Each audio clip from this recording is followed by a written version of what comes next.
What's up guys, Jesse Muench with GetHandles.com. Today I got 3 tips for you to help you learn how to dribble like Allen Iverson. Real quick before we jump into the video, make sure you leave a comment down below. Let me know if there's any other players you want me to break down as far as secrets on how to dribble like them. And make sure you click that like button and click that subscribe button and get on that notification squad so you can catch those videos as soon as they come out. The people that I'm getting commented the most, the NBA players that people are commenting the most, those are the ones I'm bringing the videos for you guys.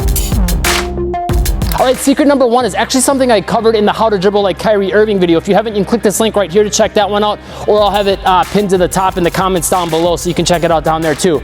But basically, it's having more of a flowing type of dribble. And what I mean by that is more of a high ball on hand time and kind of floating the dribbles, okay? Iverson didn't use a ton of pound dribbles. So, you know, I talked about also in the How to Dribble Like Chris Paul video that he does more of a pound dribble for a lot of his dribbles.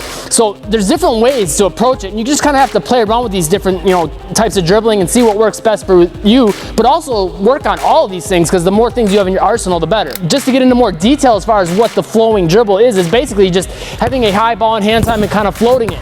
And the reason that works well, especially for a player like Iverson, he was real quick with his feet, had a long, quick first step, had a good shifty fake that he could really get defenders to go flying on and all that. So what he would do is, float the dribble, and what that does is it frees up his feet up to move a little bit more, to take those big steps, to sell those fakes, to kind of move around the court all in one dribble, right?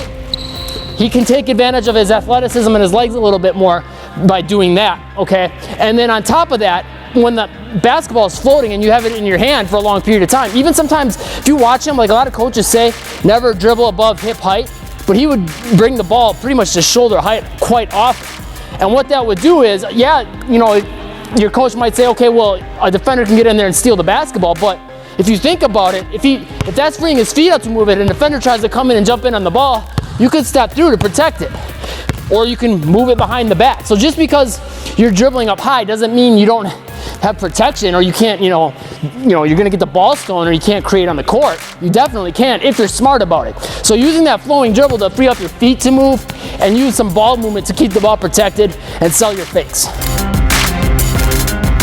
Okay, secret number 2, having go-to moves, but then also having more of a freestyle type of dribbling. And you have to kind of have a little bit of both, the best of both worlds, to be a great player. Because if you're always just doing the same go-to moves, after a while you're going to get to be a little bit predictable.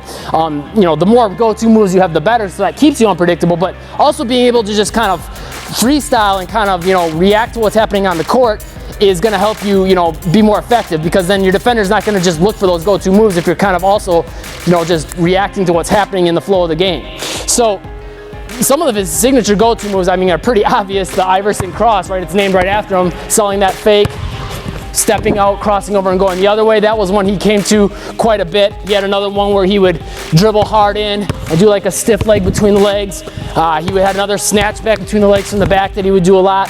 So he had certain go-to moves that he kind of went to quite often.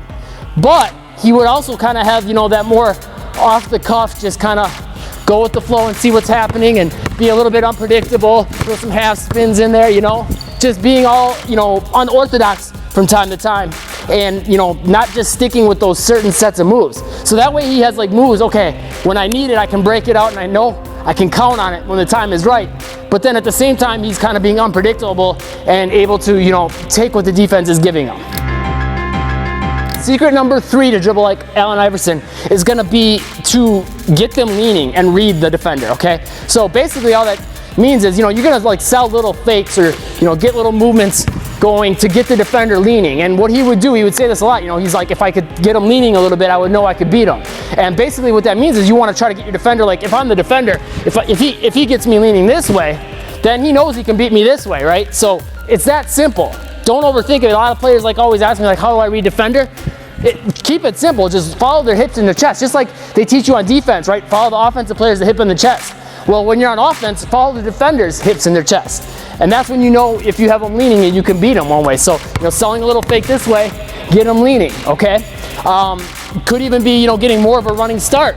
That's obviously going to get them moving and leaning, okay? So then you can take advantage of that and use them against them to beat them. So real simple tip, but real effective. And what Iverson would do is, like I said, use these little fakes to see if you could get the defender leading, like with Jordan. He said when he used that crossover on him, he gave him that real little Iverson cross, his signature cross, just to see if he would bite on it. And he saw he leaned a little bit. So then from there, he set back up, came in, hit him with a bigger one, because he knew from the first one, okay, he leaned on that one, let's give him a big one, because he's probably gonna go hard on that one, and he did. Boom, hit him here, went and got that jump shot, okay? So get your defender leaning is secret number 3. So look, if there's any other players you want me to break down, again, leave me a comment down below. Make sure you hit that like button if this video helped you, and make sure you hit that subscribe button so you can catch those newest videos the second they come out, and even better yet, get on that notification squad so you can catch them right away. And if you really want to take your handles to the next level and dribble more like the best NBA players, make sure you click that link right there. That's a free workout. That'll develop your ball handling and your athleticism and a whole bunch of other things in just 10 minutes. Plus, I'll email you secrets to dribble just like the pros. And if you found this video helpful, make sure you check out this video. You'll probably like that one as well. And check out this playlist of the NBA Player Dribbling Secrets series. Thanks for watching. Stay tuned for more and break some ankles today.